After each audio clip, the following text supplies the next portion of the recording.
BJD 24 निर्वाचन खर्च BJP ठारू 7 गुणा। विधायक प्रार्थी को बीजेपी 20 लाख देथिबा बेले बीजेडी देछि 30 लाख। सांसद प्रार्थी को बीजेडी 50 लाख देथिबा बेले बीजेपी देछि 60 लाख। निर्वाचन कमिशन निकट में 2 दल दाखल कर सत्यपाठरू आसी एमिति तथ्य।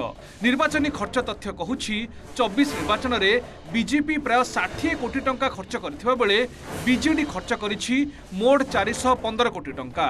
बीजेपी खर्च सत्यपाठ अनुसार ओडिशा बीजेपी को जातीय बीजेपी ठारू निर्वाचन बेले मात्र 62 कोटी 48 लाख टंका दिया जाइछि। तबे एथिरू बीजेपी तार सांसद प्रार्थी को प्राय 60 लाख टंका लेखाएं देथिबा बेले केवल संबलपुर सांसद प्रार्थी धर्मधर प्रधान को 70 लाख टंका दिया जाइछि। सेही भली विधायक प्रार्थी मानकु प्राय 20 लाख टंका एवं केवल सोरर विधायक प्रार्थी परशुराम धड़ा को 40 लाख टंका दिया जाइछि। विधायक प्रार्थी दल मोट 34 कोटी 33 लाख टंका, सांसद प्रार्थी 16 कोटी 11 लाख टंका और दलीय प्रचार रे 8 कोटी 75 लाख टंका खर्च करिछि। अर्थात मोट प्राय 60 कोटी टंका खर्च करिछि।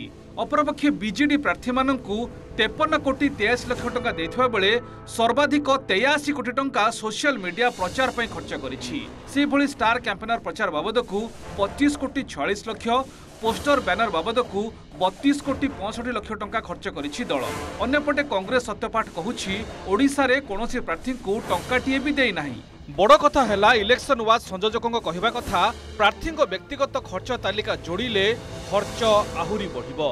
प्रार्थी मानकर खर्चटा सेटा सीधा सड़क भाव में प्रार्थी माने दाखल करते, तेणु से खर्चटा पार्टी खर्च सामिल हुए जिते दि जाए।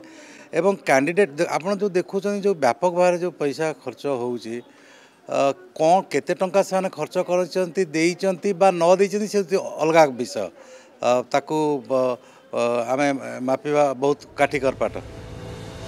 तथ्य सामना को आसिबा परे दोष लदालदी होइछंती बीजेपी बीजेडी। कांग्रेस कहिछि उभय बीजेपी बीजेडी अपर्याप्त टंका खर्च करिछंती। बीजेपी कहिछि निर्वाचन रे बीजेडी 1000 कोटी अधिक टंका खर्च करिछि। ता बाद पांड्यान राज्य राजकोष अर्थ को भी निर्वाचन प्रचार रे खर्च करिछंती। अन्यपटे बीजेडी कहिछि बीजेपी तथ्य लुचाउछि। केंद्रीय नेता प्रचार खर्च को जातीय दलर खर्च तालिका रे दिया जाइछि। मु तो जहाँ देखी सबुठारु बेसी बड़ खर्च होउचंती भारतीय जनता पार्टी बीजेपी ता तल खर्च बीजेडी कांग्रेस पाखे टंका नथला बोली कैंडिडेट को टंका दे पारे नहीं, कांग्रेस छाड़ी चलीगला, कैंडिडेट सब छाड़ी चलीगले। तेणु आम निर्वाचन पद्धति गोटे फल्टी सिस्टम। जो प्रकार लुट तराज करिसेंती, जो प्रकार helicopter bully not less than 1000 crore से खर्च कार पैसा ये एवं जो तथ्य आसला मानिया बाध्य हे। तेणु लोकंर जनमत हूँ सर्वाग्रे। जनमत जो परिवर्तन आशा कले से पैसा पत्र ये सब किसी काम देलानी। जहाँ स्पष्ट भाव में दिखाई यहाँ हूँ ट्रांसपेरेंसी। आम स्वच्छतार विश्वास करूँ। जो भारत वर्ष एमपी निर्वाचन होता ओडिशा आंध्र एमएलए निर्वाचन मिसिक होता से हजार हजार कोटी खर्च कर केवल विज्ञापन बाबद से देशीय खाता पड़ा, देश जाकर खाता यहाँ ओडिशा खाता को आसी पारानी।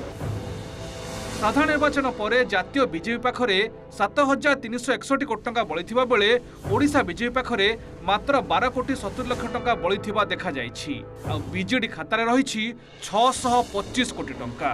भुवनेश्वर कैमरा पर्सन ओमकार महांती सौम्यरंजन साहू को रिपोर्ट, ओटीवी।